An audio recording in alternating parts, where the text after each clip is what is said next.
ಇವತ್ತು ಪೆನ್ ಡ್ರೈವ್ನ ರಾಜಕೀಯ ಒಂದು ದುರುದ್ದೇಶಕ್ಕೆ ಬಳಕೆ ಮಾಡ್ತಿದ್ದಾರೆ ಅಂತಕ್ಕಂಥದ್ದು ಸಾರ್ವಜನಿಕ ಅಭಿಪ್ರಾಯದಲ್ಲಿ ಇವತ್ತು ಚರ್ಚೆ ಆಗ್ತಿರುವಂತಹ ಹಿನ್ನೆಲೆಯಲ್ಲಿ ನಾವು ಇವತ್ತು ಪತ್ರಿಕಾಗೋಷ್ಠಿನಲ್ಲಿ ಭಾಗವಹಿಸಿದ್ದೇವೆ.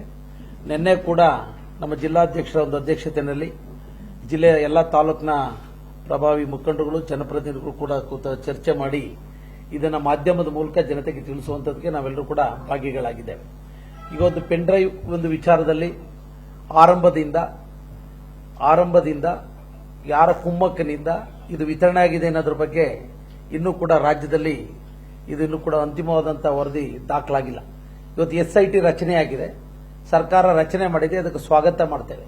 ಅದರ ಬಗ್ಗೆ ನಮ್ದು ಭಿನ್ನಾಭಿಪ್ರಾಯ. ಯಾರು ತಪ್ಪಿತಸ್ಥರಿದ್ದಾರೆ ಅವರಿಗೆ ಅವರು ತನಿಖೆಗೆ ಒಳಪಟ್ಟು ಕಾನೂನಿನ ಅಡಿಯಲ್ಲಿ ಅವರಿಗೆ ಕ್ರಮ ಆಗಬೇಕಾಗಿರುವಂಥದ್ದು ಇಡೀ ಸಮಾಜದ ಒಂದು ಎಲ್ಲರ ಒಂದು ಒತ್ತಾಯ ಕೂಡ ಇದೆ. ನಮ್ಮೆಲ್ಲರ ಒತ್ತಾಯನೂ ಕೂಡ ವಿಶೇಷವಾಗಿ ಇರುವಂಥದ್ದು. ಇವತ್ತು ಸನ್ಮಾನ್ಯ ರೇವಣ್ಣವ್ರನ್ನ SIT ಅವರು ಇವತ್ತು ಅವ್ರನ್ನ ಅರೆಸ್ಟ್ ಮಾಡಿ ಅವರ ವಶದಲ್ಲಿ ಇಟ್ಕೊಂಡು ತನಿಖೆ ಮಾಡ್ತಾ ಇದ್ದಾರೆ. ಇವತ್ತು ಮಾನ್ಯ ರೇವಣ್ಣವರು ಬಹುಶಃ ಅವರೆಲ್ಲೂ ಕೂಡ ಅಡಗಿ ಕೂತಂತವ್ರೇನಲ್ಲ. ಈಗ ಇದು ಕೇಸ್ ದಾಖಲಾದಂತ ದಿನದಿಂದನೂ ಕೂಡ ಕಾನ್ಸ್ಟಿಟ್ಯೂನ್ಸಿನಲ್ಲಿದ್ದಾರೆ. ಆನೆಕೆರೆ ಜಾತ್ರೆ ರಥೋತ್ಸವದಲ್ಲಿ ಭಾಗಿಯಾಗಿದ್ದಾರೆ. ಒಂದು ತಿಂಗಳಲ್ಲಿ 20 ರಿಂದ 25 ದಿವಸ ಅವರ ತಂದೆ ತಾಯಿಗಳ ಆರೋಗ್ಯವನ್ನು ವಿಚಾರಣೆ ಮಾಡುವಂಥದ್ದು, ಅವರ ಆಶೀರ್ವಾದವನ್ನು ಪಡಿತಕ್ಕಂಥದ್ದನ್ನು ಮೊದಲಿನಿಂದನೂ ಕೂಡ ಅವರು ಪ್ರತೀತಿಯನ್ನು ಬೆಳೆಸ್ಕೊಂಡು ಬಂದಿದ್ದಾರೆ. ಅವ್ರನ್ನ ಎಲ್ಲೋ ಒಂದು ಕಡೆ ಅಡಗಿ ಗೊತ್ತಿಲ್ಲದಲ್ಲೇ ಇರ್ತಕ್ಕಂಥ ಈ ಸಂದರ್ಭದಲ್ಲಿ SITಯ ಮುಖ್ಯಸ್ಥರುಗಳಿಗೂ ಕೂಡ ನಾನು ಹೇಳ್ತಕ್ಕಂಥದ್ದು ಏನಪ್ಪಾ ಅಂದ್ರೆ, ಇವತ್ತೇನು ಈಗಾಗಲೇ ಅವರು ಅವರ ಪ್ರಶ್ನೆಗಳು ಉತ್ತರ ಕೂಡ ಕೊಟ್ಟಿದ್ದಾರೆ. ಅವರ ಸಂತ್ರಸ್ತ ಮಹಿಳೆಯರು ಕೂಡ ಈಗಾಗಲೇ ಒಂದು ಕನ್ನಡಪ್ರಭದ ಮುಖಪುಟದಲ್ಲೂ ಕೂಡ ನಾವು ಹೇಳಿಕೆ ಇರ್ತಕ್ಕಂಥದ್ದನ್ನು ಇವತ್ತು ಓದಿ ನಾವು ತಿಳಿದು ಬಂದಿದ್ದೇವೆ. ಯಾಕಂದ್ರೆ ಅವ್ರನ್ನ ಅರೆಸ್ಟ್ ಮಾಡ್ತಕ್ಕಂಥದ್ದು ಅಗತ್ಯತೆ ಇರಲಿಲ್ಲ ಅನ್ನೋದು ನಮ್ಮ ಅಭಿಪ್ರಾಯ ಕೂಡ ಆಗಿದೆ. ಬೇಕಾದ್ರೆ ಪ್ರತಿ ದಿವಸನೂ ಕೂಡ ತನಿಖೆಗೆ ಆಹ್ವಾನಿಸಿ ಅವರಿಂದ ಮಾಹಿತಿಗಳನ್ನು ಪಡ್ಕೊಳ್ತಕ್ಕಂಥದ್ದಕ್ಕೆ ಅವಕಾಶ ಇತ್ತು. ಅವ್ರನ್ನ ಈಗ 6 ಬಾರಿ ಈ ಒಂದು ಹೊಳೆನರಸೀಪುರ ವಿಧಾನಸಭಾ ಕ್ಷೇತ್ರವನ್ನು ಪ್ರತಿನಿಧಿಸಿ ರಾಜ್ಯದಲ್ಲಿ 3 ಬಾರಿ ಕ್ಯಾಬಿನೆಟ್ ಸಚಿವರಾಗಿರ್ತಕ್ಕಂಥವ್ರು, ಅವ್ರಿಗೂ ಕೂಡ ಜವಾಬ್ದಾರಿ ಇದೆ. ಆ ಒಂದು ಹಿನ್ನೆಲೆಯಲ್ಲಿ SIT ಅವರು ಮಾನ್ಯ ರೇವಣ್ಣ ಅವ್ರನ್ನ ವಶದಲ್ಲಿ ಇಟ್ಕೊಂಡು ತನಿಖೆ ಮಾಡ್ಕೊಳ್ತಕ್ಕಂಥದ್ದು ಒಂದು ಅಗತ್ಯ ಇಲ್ಲ ಅನ್ನೋದು ನಮ್ಮ ಅಭಿಪ್ರಾಯ. ಕೂಡಲೇ SIT ಅವರವ್ರನ್ನ ಬಿಡುಗಡೆಗೊಳಿಸ್ತಕ್ಕಂಥದ್ದಕ್ಕೆ ಅವಕಾಶ ಕೊಡಬೇಕು. ಅವ್ರ ತನಿಖೆಗೆ ಆಹ್ವಾನಿಸಲಿ. ಅವ್ರು ಹೊಳೆನರಸೀಪುರದಲ್ಲಿ ಇರ್ತಾರೆ, ಬೆಂಗಳೂರಲ್ಲಿ ಇರ್ತಾರೆ, ಹಾಸನದಲ್ಲಿ ಇರ್ತಾರೆ. ಯಾಕಂದ್ರೆ ನ್ಯಾಯಸಮ್ಮತವಾದಂತಹ ತನಿಖೆ ಆಗಬೇಕು ಅಂತ ನಮ್ಮ JDS ಪಕ್ಷ ರಾಜ್ಯ ಮಟ್ಟದಲ್ಲಿ ಮಾನ್ಯ ಕುಮಾರಣ್ಣವರ ನಾಯಕತ್ವದಲ್ಲಿ ಈಗಾಗಲೇ ಸೂಚನೆ ನೀಡಿದೆ.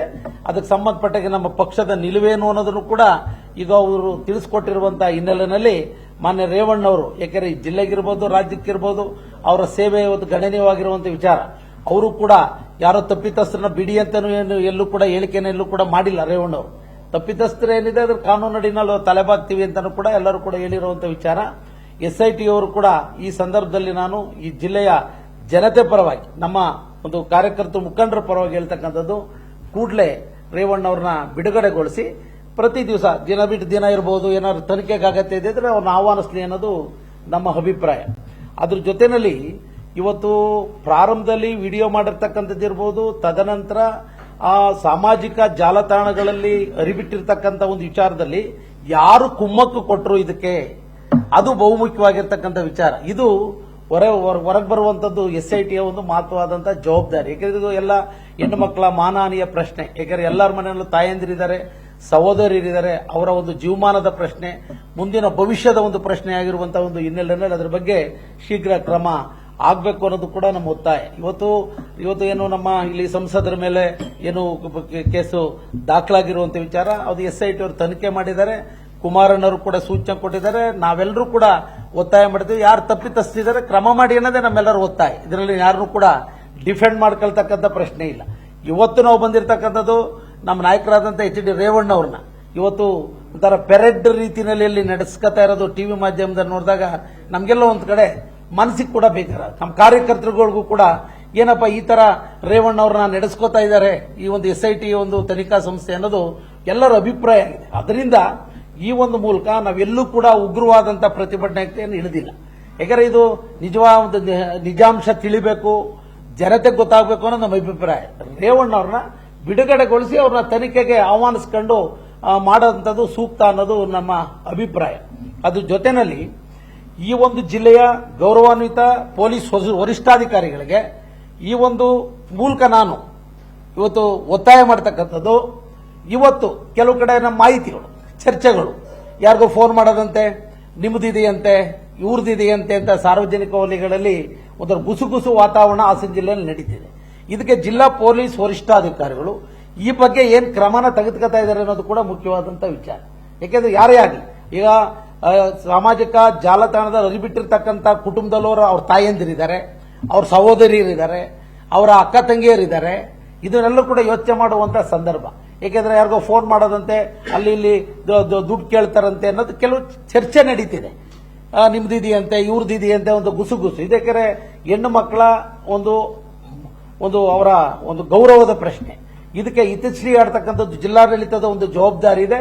ಇದ್ರ ಬಗ್ಗೆ ಕಠಿಣ ಕ್ರಮನ ಮಾನ್ಯ ಪೊಲೀಸ್ ವರಿಷ್ಠಾಧಿಕಾರಿಗಳು ಜಿಲ್ಲೆಯಲ್ಲಿ ತೆಗೆದುಕೋಬೇಕಾಗ್ತದೆ.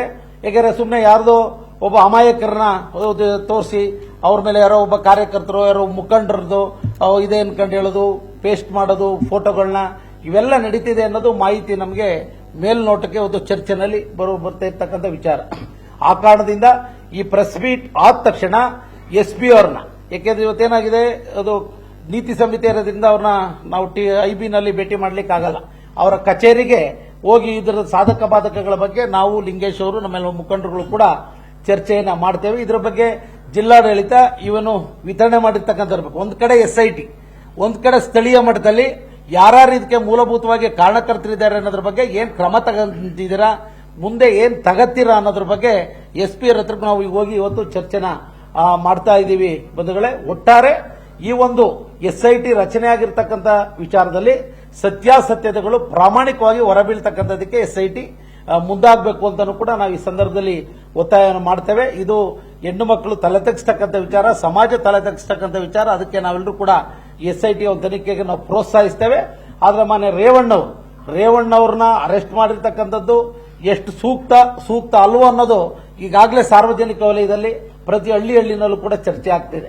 ದಯಮಾಡಿ ಈ ಒಂದು ಮೂಲಕ SIT ಮುಖ್ಯಸ್ಥರುಗಳಿಗೆ, ಸರ್ಕಾರಕ್ಕೂ ಕೂಡ ನಾವು ಮನವಿ ಮಾಡ್ತೇವೆ. ಸರ್ಕಾರ ಮಾನ್ಯ ಮುಖ್ಯಮಂತ್ರಿಗಳಿರ್ಬೋದು, ಉಪಮುಖ್ಯಮಂತ್ರಿಗಳಿರ್ಬೋದು ಮತ್ತು ಮಾನ್ಯ ಗೃಹ ಸಚಿವರು ಇರ್ಬೋದು. ಯಾಕೆಂದ್ರೆ ಹೊರದೇಶದಲ್ಲಿದ್ದಾರೆ, ಅವ್ರನ್ನ ನಾವು ಇನ್ನೂ ತರಕ್ಕಾಗಿಲ್ಲ. ಸರ್ಕಾರದ ಜವಾಬ್ದಾರಿ, ಅವ್ರನ್ನ ಕರ್ಕೊಂಡ್ಬರ್ಲಿ, ತನಿಖೆಗೊಳಪಡಿಸಲಿ. ಅದೇನ್ ತಪ್ಪಿತಸ್ಥರಿದ್ರೆ ಅವರು ಶಿಕ್ಷೆಗೊಳಗಾಗ್ಲಿ.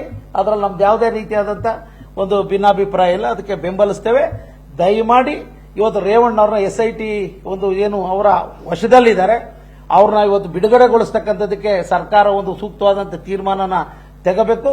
ರೇವಣ್ಣವ್ರನ್ನ ಪ್ರತಿ ದಿವಸನೂ ಬೇಕಾ, ಬೆಳಿಗ್ಗೆ 10:30 ಬರ್ಬೇಕು, ಅಲ್ಲಿ ಹೋಗ್ಲಿ, ಅವ್ರ ಪ್ರಶ್ನೆ ಮಾಡಲಿ, ಅವರಿಂದ ಮಾಹಿತಿಗಳು ಪಡ್ಕೊಳ್ಳಿ, ಅದರಿಂದ ಮುಂದಾಗಲಿ ಅನ್ನೋದು ನಮ್ಮೆಲ್ಲರ ಒಂದು ಅಭಿಪ್ರಾಯ. ಇದಕ್ಕೆ ಸರ್ಕಾರ ಒಂದು ಅವಕಾಶ ಮಾಡಬೇಕು, SIT ಕೂಡ ಇದಕ್ಕೆ ಸಹಕಾರ ಮಾಡಬೇಕು ಅಂತ ನಾನು ಈ ಜಿಲ್ಲೆಯ ನಮ್ಮ ಪಕ್ಷದ ಅಧ್ಯಕ್ಷ ಹೇಳಿದ್ದಾರೆ. ನಮ್ಮ ಜಿಲ್ಲೆಯ ಎಲ್ಲ ಮುಖಂಡರು, ಕಾರ್ಯಕರ್ತರು ಜನಾಭಿಪ್ರಾಯದ ಪರವಾಗಿ ಸರ್ಕಾರ ಮತ್ತು SIT ಸಂಸ್ಥೆಗೆ ನನ್ನ ಮೂಲಕ ಒತ್ತಾಯ ಮಾಡ್ತೀನಿ. ಕನ್ನಡಿಗರ ಮೆಚ್ಚಿನ ನಿಮ್ಮ ನ್ಯೂಸ್ 18 ಕನ್ನಡ ಈಗ ವಾಟ್ಸ್ಆಪ್ನಲ್ಲಿಯೂ ಲಭ್ಯ. ಕರ್ನಾಟಕ ಮತ್ತು ದೇಶ ವಿದೇಶದ 360 ಡಿಗ್ರಿ ಸುದ್ದಿ ವಿವರವನ್ನ ನೀವು ನಿಮ್ಮ ಕೈ ಬೆರಳುಗಳಲ್ಲಿಯೇ ಪಡೆಯೋದಿಕ್ಕೆ ಈ QR ಕೋಡ್ ಅನ್ನ ಸ್ಕ್ಯಾನ್ ಮಾಡಿ. ನಮ್ಮ ಚಾನೆಲ್ ಅನ್ನ ಫಾಲೋ ಮಾಡಿ, ನೋಟಿಫಿಕೇಶನ್ ಆನ್ ಮಾಡಿ.